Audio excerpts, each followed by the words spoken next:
नमस्कार साथियों, स्वागत है करंट अफेयर खास सेशन में, जिसमें हम बात करते हैं उस दिन के करंट अफेयर्स की, साथ ही साथ करते हैं उनका एनालिसिस।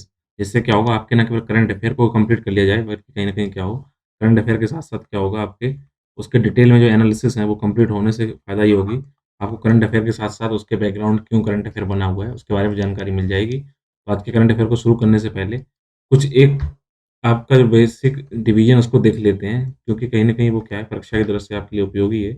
तो मैंने सोचा आपको इसको देख लें और क्या इम्पोर्टेंट है इस बारे में आपको वो भी पता चल जाए। तो भारत में जो आरबीआई है उसने क्या कर रखा है, आरबीआई ने अपने बैंकिंग स्ट्रक्चर को कुछ इस तरीके बाँट रखा है।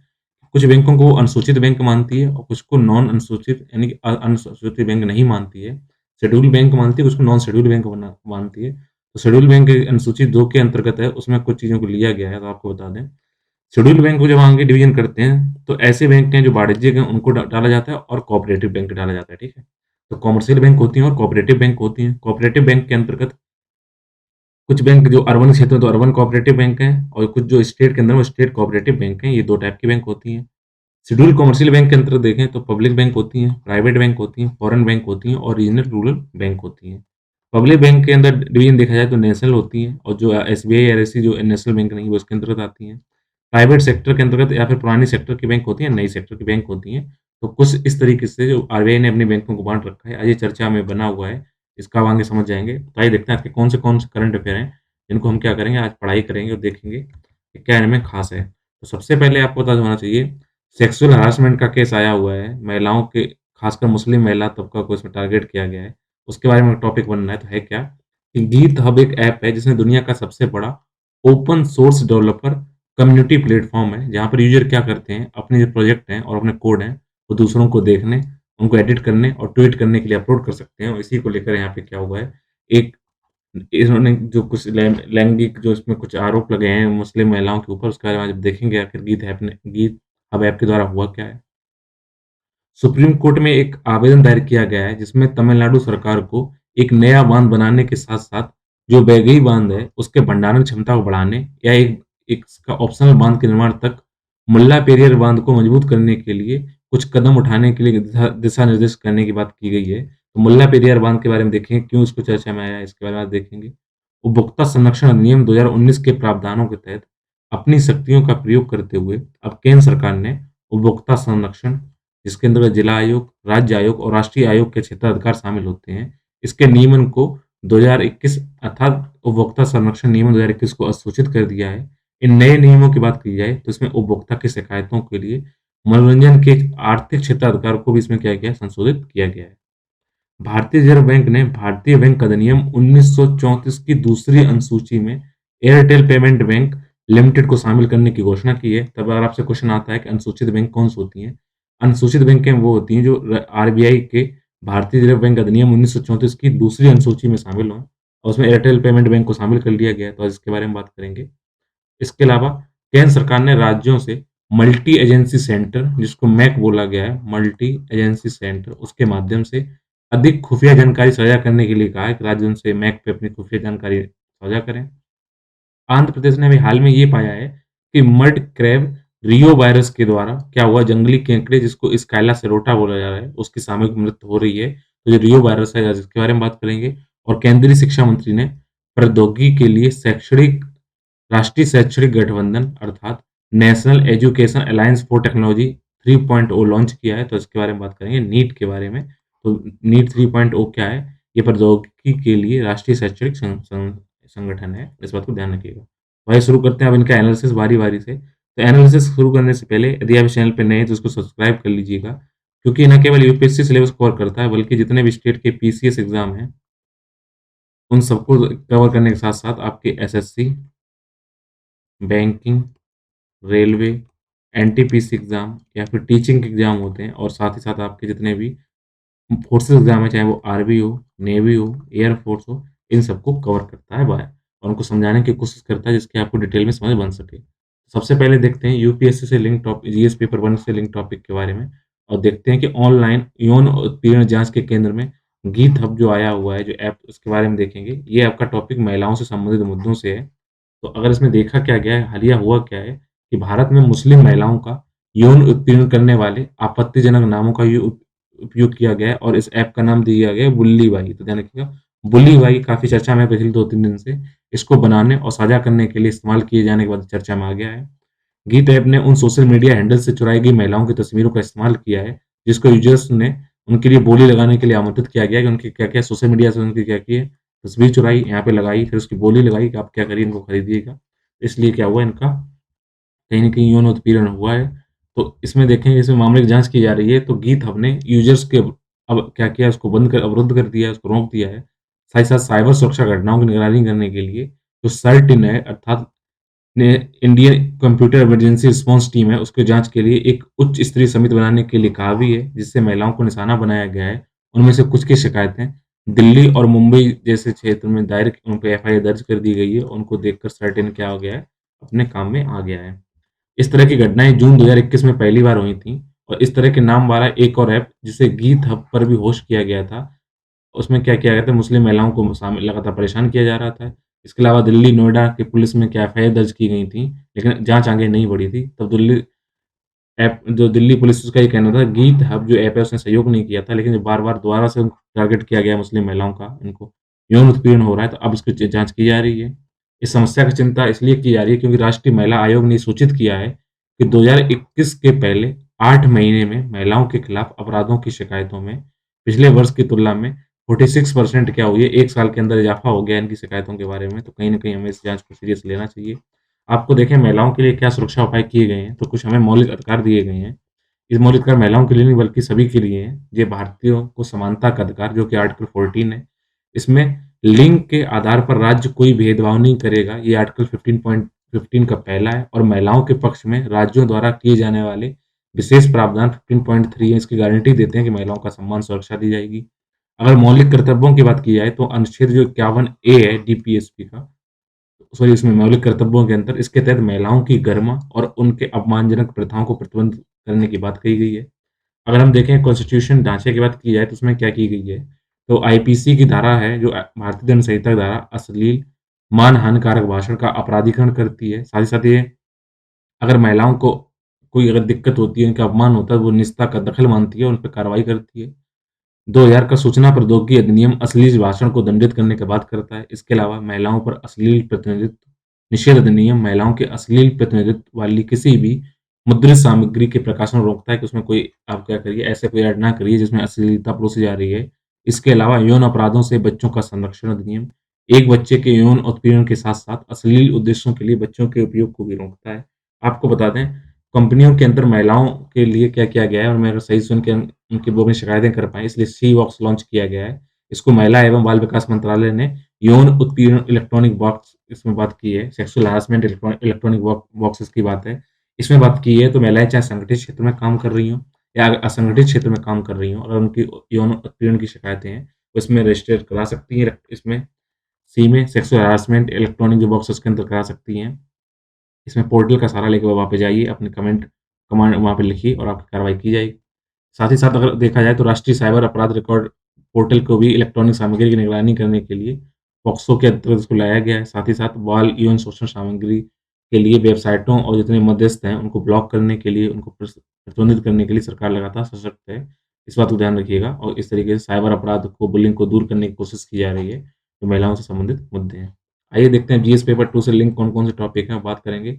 मुल्ला पेरियार बांध के बारे में क्योंकि मुल्ला पेरियार बांध को ये बोला गया है कि आप उसको मजबूत करिए, कहीं न कहीं इसमें दिक्कतें आने वाली हैं। ये टॉपिक आपका विभिन्न क्षेत्रों में शक्तियों का पृथक्करण, विवाद निवारण तंत्र अर्थात विधायिका, न्यायपालिका और कार्यपालिका के आपस में सहयोग करें, उनकी शक्तियाँ कैसे एक-दूसरे से अलग-अलग हैं, उससे लिंक ये टॉपिक है। तो आवश्यकता क्यों है कि इसमें जो अपील की है, उसके अपीलकर्ता का ये कहना है कि ये उन लाखों लोगों के डर को दूर करने के लिए आवश्यक है, जिनके अंदर ये खतरा बना हुआ है कि अगर मुल्ला पेरियार बांध का पतन होता है और इडुक्की बांध को छोड़ दिया जाए, तो इससे कहीं न कहीं क्या होगा, लोगों का अस्तित्व खत्म हो जाएगा, वहाँ पर दिक्कतें आएँगी, ये लोगों को खतरा है, तो उसको मजबूत करिए।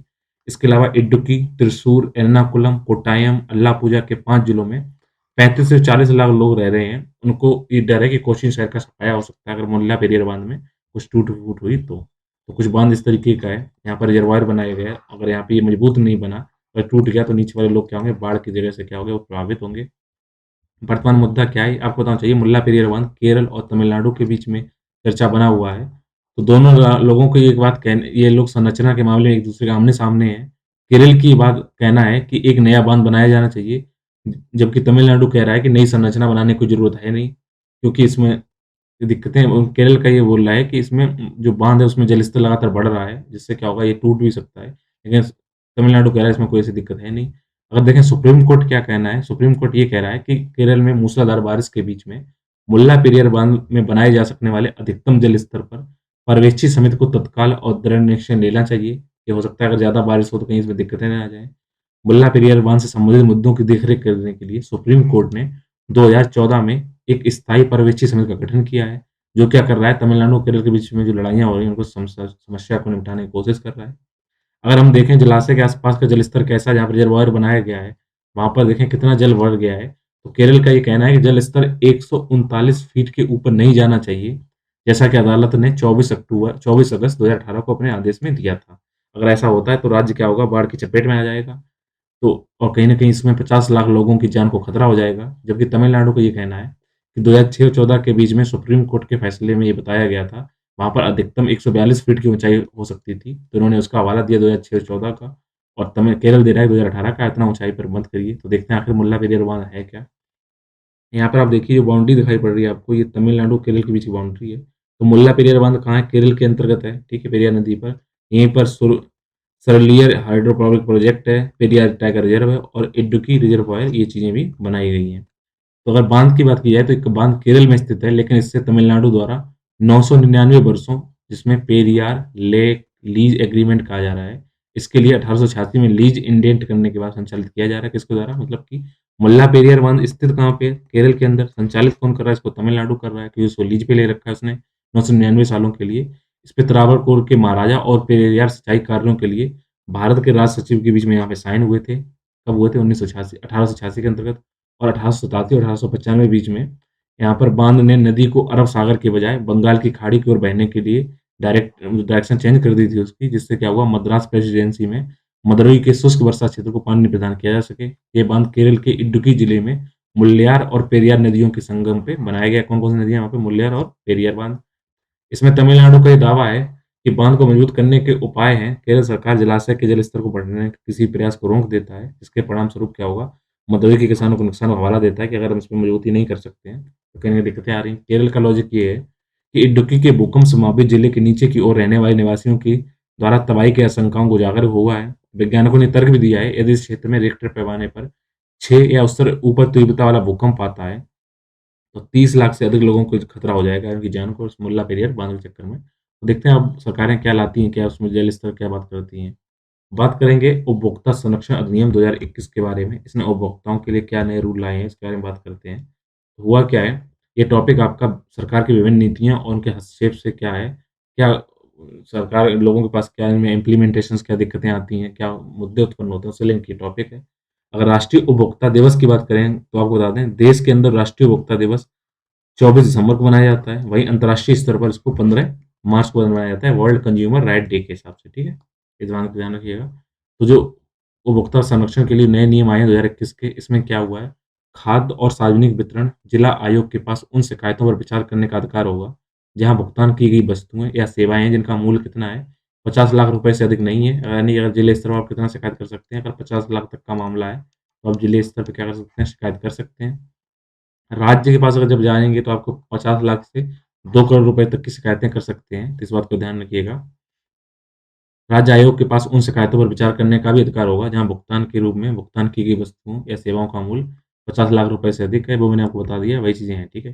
तो अब देखें इस तंत्र में कैसे कार्य करता है, तो वर्तमान में उपभोक्ता संरक्षण अधिनियम 2019 है, वह उपभोक्ता विवादों के निवारण के लिए एक त्रिस्तरीय अर्ध न्यायिक तंत्र की घोषणा करता है। 3 स्तरीय कहाँ-कहाँ पे हैं?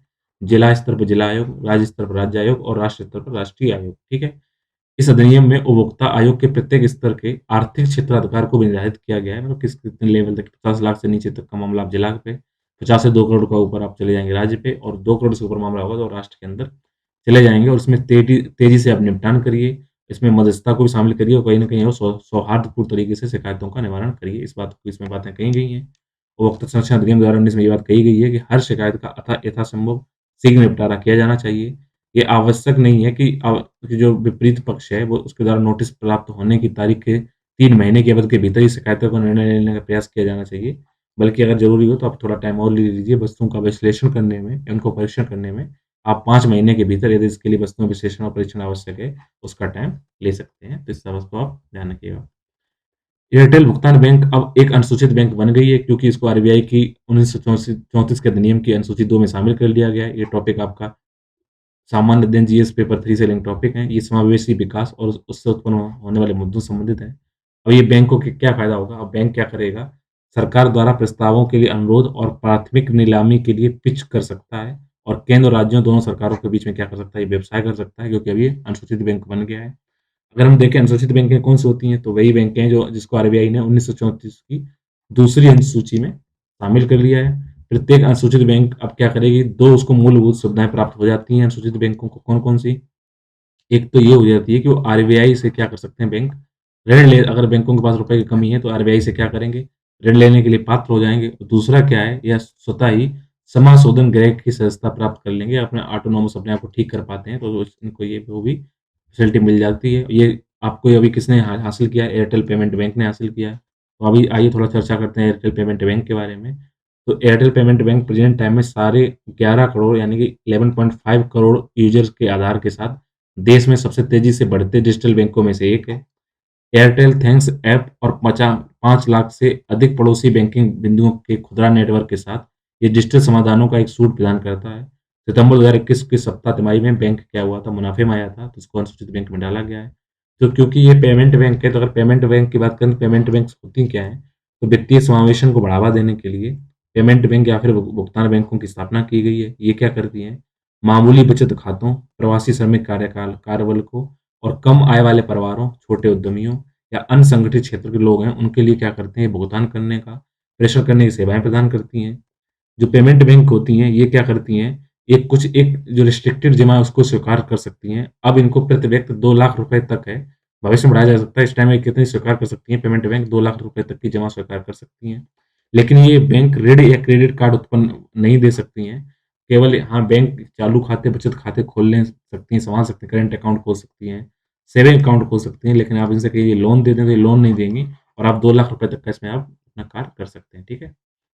इसके अलावा ये बैंक एटीएम और डेबिट कार्ड के साथ-साथ ऑनलाइन मोबाइल बैंकिंग सुविधा भी प्रदान करती हैं। बात करेंगे मल्टी एजेंसी सेंटर के बारे में, जिस हिसाब से आईबी है, रॉ है, वैसे ही क्या है, मल्टी एजेंसी सेंटर है। केंद्र सरकार का कहना है राज्य यहाँ पर क्या करें, अपनी खुफिया जानकारी साझा करें। ये महत्वपूर्ण सुरक्षा एजेंसियों से संबंधित मुद्दा है। तो क्या करें, जो खुफिया एजेंसियाँ हैं, ये जो हमले वगैरह इनको रोकने के लिए क्या साझा करनी चाहिए। आवश्यकता क्यों है?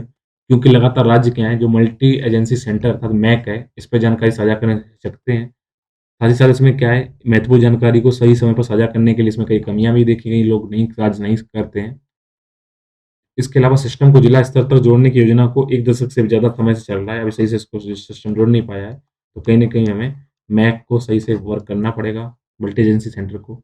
और मैक के बारे में बात की जाए, तो ये इंटेलिजेंस ब्यूरो जैसे जिसे आईबी बोलते हैं, उसी की तरह एक सामान्य आतंक रोधी ग्रिड है, जिसने कारगिल युद्ध के दौरान 2001 में चालू किया गया था। ये रॉ अर्थात रिसर्च एंड एनालिसिस विंग सशस्त्र बल और राज्य पुलिस सहित 28 जो संगठन मंच हैं, उनका एक हिस्सा ये भी है, मैक हिस्सा है, इस बात को ध्यान रखिएगा। ये विभिन्न सुरक्षा एजेंसियों मैक पर रियल टाइम इंटेलिजेंस इनपुट साझा कर रही है। अब खुफिया जानकारी साझा करने के लिए नोडल निकाय के रूप में इसको 24/7 कार्य करते हुए मैक कई एजेंसियों, विभिन्न मंत्रालयों और केंद्र सरकार और राज्य सरकारों के बीच में क्या करती है, समन्वय स्थापित करने की बात करती है। आपको बता दें, जो इस टाइम इंटीग्रेटेड बात की गई थी, यानी नेशनल जो एजेंसियाँ उनको आपस में जोड़ दिया जाए, इसकी अवधारणा 2009 के अंतर्गत आई थी, जिससे क्या हो वन स्टॉप डेस्टिनेशन बन सके सभी खुफिया एजेंसियों सूचनाओं का और सभी एक जगह से चीज़ें साझा हो सकें।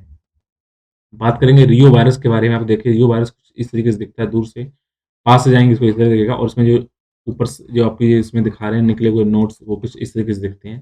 तो आंध्र प्रदेश ने ये माना है कि जो रियो वायरस है, ये मड क्रैब के सामूहिक मृत्यु का रीजन है।